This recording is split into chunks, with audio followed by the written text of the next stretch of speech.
Friends எல்லாருக்கும் வணக்கம். நம்ம பார்க்க போகிற ப்ராப்பர்ட்டி வந்து பார்த்திங்கன்னா பேங்க் ஆப்ஷன் ப்ராப்பர்ட்டி. இந்த ப்ராப்பர்ட்டி எங்கே இருக்குன்னு பார்த்தீங்கன்னா மதுரவாயில் இருக்குது. மதுரவாயில் வானகரம் ஓவர் பிரிட்ஜ் இருக்குது பார்த்தீங்களா, அது பக்கத்தில் உள்ள சிக்னல் பக்கத்தில் இருக்குது. ஸோ அந்த சிக்னலில் வந்து நீங்கள் டுவோர்ட்ஸ் நீங்கள் வந்து கோயம்பேடு போகும்போது லெஃப்ட் எடுத்திங்கன்னா ஆலப்பக்கம் போகும், ரைட் எடுத்திங்கன்னா இந்த ப்ராப்பர்ட்டிக்கு வந்துடலாம். மெயின் ரோட்லேருந்து பார்த்தீங்கன்னா கரெக்டாக ஒரு 300 மீட்டர்ஸ் தான். இது வந்து பார்த்திங்கன்னா இண்டிவிஜுவல் வீடு தான். பேங்க் வந்து ஏலத்துக்கு வந்தாங்க. லேண்ட் ஏரியா வந்து பார்த்திங்கன்னா 1200 square feet. Built out area வந்து பார்த்திங்கன்னா 600 square feet built out area. வீடு வந்து பார்த்திங்கன்னா ஒரு 17 இயர்ஸ் ஓல்டு.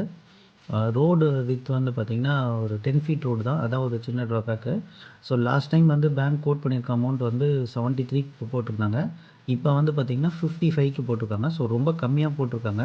ஸோ யாராவது இந்த வீடை பார்க்கணும் இல்லை வாங்கணும் அப்படின்னு நீங்கள் நினச்சிங்கன்னா ஃப்ளாஷ் ஆகிற நம்பருக்கு காண்டாக்ட் பண்ணுங்கள். மார்க்கெட் ரேட்டோட ரொம்ப கம்மியாக போட்டிருக்காங்க. 55 லேக்ஸுக்கு தான் கோட் பண்ணியிருக்காங்க. ஒர்த்தான ப்ராப்பர்ட்டி தான், மெயின்லேயே இருக்குது. ஸோ வீடை வந்து பார்த்திங்கன்னா நீங்கள் வந்து க்ளீன் பண்ணணும். ஸோ க்ளீன் பண்ணுற வேண்டிய வேலைகள் நிறைய இருக்குது. அதேமாதிரி உள்ளேயும் நீங்கள் கொஞ்சம் ஆல்டர் பண்ண வேண்டியது இருக்குது. 2 பிஹெச்கே இது. ஸோ செட் பேக் விட்டு தான் வந்து வீடு கட்டியிருக்காங்க. தளம் போட்ட வீடு தான், கிணறு இருக்குது. ஸோ ஃப்ரண்ட்டில் வந்து பார்த்திங்கன்னா நல்லா ஸ்பேஸ் விட்டுருக்காங்க. ஸோ பேக்லேயும் வந்து பார்த்திங்கன்னா ஸ்பேஸ் விட்டு தான் கட்டியிருக்காங்க. ஸோ என்ட்ரன்ஸ் வந்து பார்த்திங்கன்னா ஈஸ்ட் ஃபேஸிங்கில் இருக்குது. 2 பிஹெச்கே வீடு வந்து கட்டி ஒரு 17 வருஷம் இருக்கும். ஸோ க்ளீன் பண்ணிவிட்டு ஒயிட் வாஷ் பண்ணி கொஞ்சம் ஆல்டர் பண்ண வேண்டியது இருக்குது. ஸோ மற்றபடி வந்து வீடு நல்லா தான் இருக்குது. ஸோ இது உள்ளே வந்தவொடனே பார்த்திங்கன்னா ஹாலு. ஸோ ஹால் நல்லா டீசெண்டாக தான் இருக்குது. Living area. ஸோ இது வந்து பார்த்திங்கன்னா பூஜை ரூமுக்காக ஒரு ரூம் கொடுத்துருக்காங்க. ப்ளஸ் வந்து பார்த்திங்கன்னா மோட்டர் சுவிட்சும் அங்கே இருக்குது. சுவிட்ச் போர்டு அங்கே வச்சுருக்காங்க.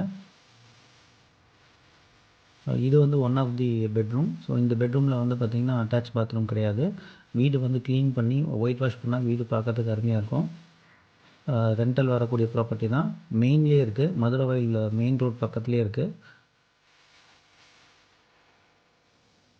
ஸோ 17 இயர்ஸ் ஓல்டு, 17+ இருக்கும். இது வந்து பார்த்திங்கன்னா அட்டாச் பாத்ரூம்.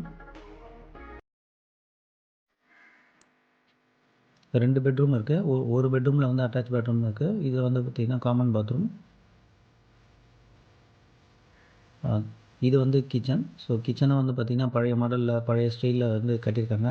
ஸோ நம்ம கொஞ்சம் ரெனோவேட் பண்ண வேண்டிய வேலை இருக்குது. இது வந்து செகண்ட் பெட்ரூம். ஸோ செகண்ட் பெட்ரூமில் ஒரு அட்டாச் பாத்ரூமும் கொடுத்துருக்காங்க.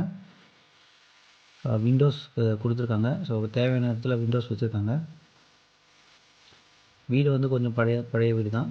ஆனால் பேங்க் வந்து ரேட் வந்து ரொம்ப கம்மியாக கோட் பண்ணியிருக்காங்க. பழைய ரேட்டு வந்து பார்த்திங்கன்னா 73. இப்போ கோட் பண்ணியிருக்க ரேட் வந்து பார்த்திங்கன்னா 55. இது பின்னாடி பக்கம் ஒரு கதவு வச்சுருக்காங்க. ஸோ செட் பேக்கும் விட்டுருக்காங்க, நீங்கள் பார்க்குறீங்க. ஸோ ஒர்த்தான ப்ராப்பர்ட்டி தான். பேங்க் ரொம்ப கம்மியாக கோட் பண்ணியிருக்காங்க. 55 லட்சத்துக்கு தான் கோட் பண்ணியிருக்காங்க. ஸோ கிணறுக்கு கொடுத்துருக்காங்க. ஸோ ஃப்ரண்ட்லேயும் நல்லா ஸ்பேஸ் கொடுத்துருக்காங்க. மாடிக்கு வெளியில் படிக்கட்டு வந்து வெளியில் தான் வச்சுருக்காங்க. படிக்கட்டு கீழே வந்து பார்த்திங்கன்னா ஒரு அட்டாச் பாத்ரூம் வச்சுருக்காங்க. வீட்டில் வந்து பார்த்திங்கன்னா ஒரு மாமரம் இருக்குது. மல்லிகைப்பூ செடியும் வச்சுருக்காங்க. ஸோ நீங்கள் பார்க்குறீங்க, இன்னும் அரௌண்டு வந்து பார்த்திங்கன்னா நிறைய வீடுகள்லாம் இருக்குது. கன்ஸ்ட்ரக்ஷன்ஸும் போய்ட்டுருக்கு. ஏரியா வந்து பார்த்திங்கன்னா நல்லா டீசெண்டாக குவைட்டாக காமாக இருக்குது. ஒரே ஒரு ட்ராபேக் என்னென்னா அந்த 10 ஃபீட் ரோடு மட்டும்தான். மற்றபடி வந்து பார்த்திங்கன்னா ப்ராப்பர்ட்டி வந்து ஒர்த்தான ப்ராப்பர்ட்டி. ஸோ யாராவது இந்த ப்ராப்பர்ட்டியை பார்க்கணும் இல்லை வாங்கணும் அப்படின்னு நினச்சிங்கன்னா ஃப்ளாஷ் ஆகிற நம்பருக்கு காண்டாக்ட் பண்ணுங்கள். சேனலுக்கு ஃபஸ்ட் டைம் வரீங்கன்னா சேனலை சப்ஸ்கிரைப் பண்ணிக்கோங்க. Thank you please.